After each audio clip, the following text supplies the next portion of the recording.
Hi, I'm Dr. Monica Moody Moore, and welcome to today's episode of Pivot on Purpose. I'm super excited about today's episode. It focuses on the pie model. No, we're not going to eat pie. We're going to make sure you get your slice of the pie. The pie model was introduced in 1996 and it's still relevant today by Harvey Coleman. And I want to tell you about it. Let's get some paper so we can make sure we get all the notes we need, or however you collect your thoughts. Let's be mindful so we can follow along and actually put into execution what we learned today. The P.I.E model focuses on performance, image, and exposure. That's what P.I.E stands for: performance, image, and exposure. How many of us think that if we just keep our head down and do our work, that'll be enough to get us promoted and get us moving up the career ladder? Let's take a vote. Put your comments down in the comment section of the video. If you think it's all about performance, if you just perform well, you'll get that golden ticket and you'll move up the ladder. Well, Harvey Coleman says, not so fast. Certainly, performance is a prerequisite, and that is a basic qualifier. But at the end of the day, particularly those that are advancing, everyone's performing at some compulsory level that is meeting expectations, if not exceeding it, and most often even exceeding it. So performance alone is necessary, but insufficient for the type of catapult and advancement that we're thinking about. But I do want to make sure you hear me completely and clearly. Performance is necessary, and high performance at that. You need to be consistent, you need to be reliable, and you need to be a predictable performer in terms of knowing what to expect from you. If one day you're hitting it out of the park and the other days you're completely off the mark, it's going to be a little hard for people to have that type of belief system in you. So consistency with your performance is just as important as high performance, to be consistent with it. You can be an above average performer, but you still have to be consistent with that performance over some duration of time, meaning more than just one day. The image piece, the I part of the pie, because remember, I want you to get your slice of it. Image is very important. Yes, we don't like to judge a book by its cover, yet at the same time, we receive each other in our whole manifestation of self. So the entire time I'm talking, you're receiving me, you're staging opinions, no doubt.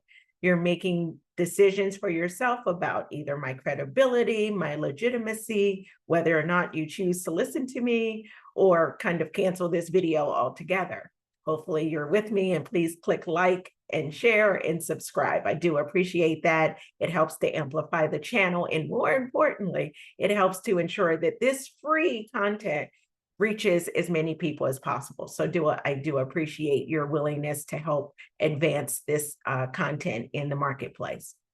But back to how you can work with your own image. One is to be mindful of it, have an understanding of how you're showing up and how people are receiving how you're showing up, because that perception does matter in terms of your ultimate success.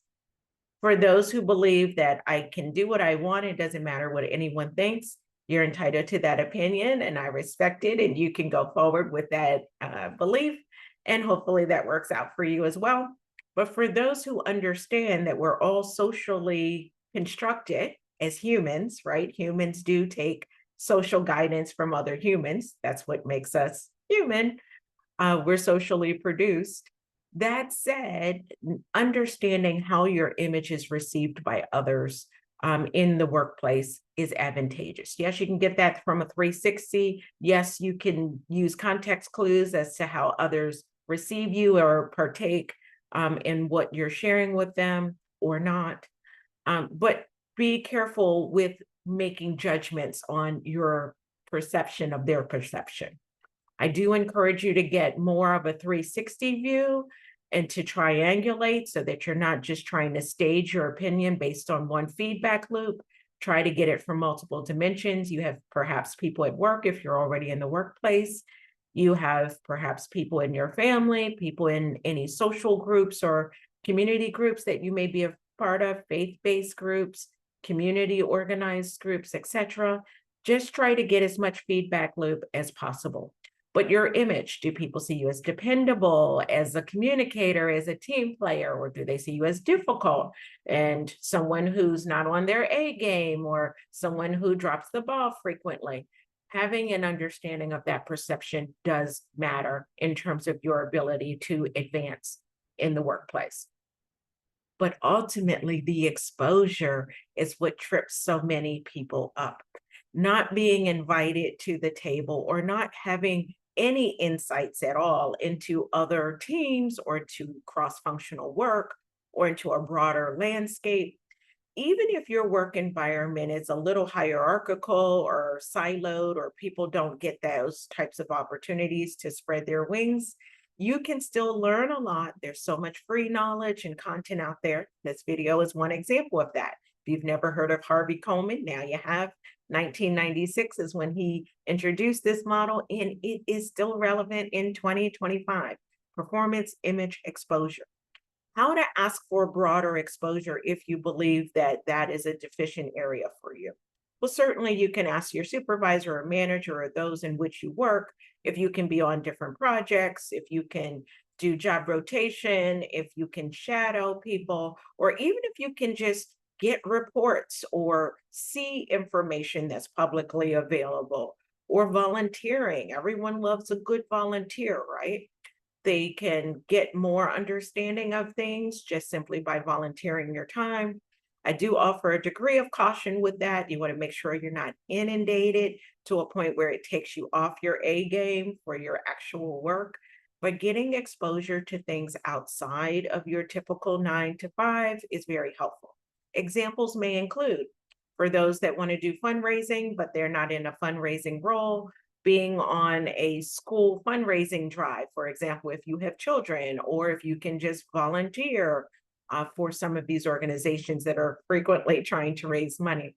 Or if you have an interest in project management, but yet that's not a part of your job. Coursera and lots of opportunities to learn for free project management and how you can still be ahead of the game by knowing industry insights by some of these free learnings and opportunities that are all around you. But more than anything else, I say, if you don't ask, your likelihood of getting can be minimized. Sometimes people are just getting things that they don't ask for, but oftentimes an inquiry or just making it known in your performance review, in your times meeting with your manager or supervisor, that you would like to gain greater exposure or insights into an area of interest. Even if you can't be on a project team, maybe there's reports that that person can help you get access to, things they may suggest you read, etc. So the moral of the story is, in order to advance your career, I want you to own your career and think about what you can do differently to shape your opportunities differently as you go forward. The P.I.E model is fabulous for that. Performance, image, and exposure. I want your performance to be top tier, but I know we all have our days, but be consistent more often than not, that you're in a band of performance that's meet or exceeds expectation as your standard. The imagery part, how you're showing up, how you choose to use your words, how you speak up in meetings, if your camera is on, if you're in a Zoom presentation, if you're not using a virtual background, what do the artifacts look like that are behind you? Are they cluttered? Are they disorienting? Does it take people away from focusing on you to focus on all those things in your background? So just think about how you're showing up, and whatever you say is your personal leadership brand, be consistent with it. Your words and your actions should align. If I say I'm dependable and reliable, then turning in products or work projects that are late or not well delivered is not an example of being dependable and reliable. So you have to have subject and verb agreement in what you say for your imagery to actually be consistent with who you are. I frequently wear pearls. People will often comment on my pearl wearing. That's something that's not new to me. It's actually a part of who I am. I jokingly say when I die, just bury me in pearls and I'll be okay. Hopefully, I can make it where I'm going. But I say that with a smile. Maybe I should knock on wood. But the point I'm raising is this is not a manifestation of someone that's not me. How I show up is consistent and reliable, and it is very authentic to who I am. So the image that I portray is very well aligned with everything else that I do. How I present, how I speak, the formality of just who I am as an individual. Yes, I can have fun. Yes, I love to smile and laugh, and hopefully I do that as much as possible. And at the same time, I'm probably more formal and structured than not. I have accepted that as being who I am, and I'm very at peace with it. So my imagery is very consistent, and who you see on camera is who, if you met me in person, you would actually find in person as well.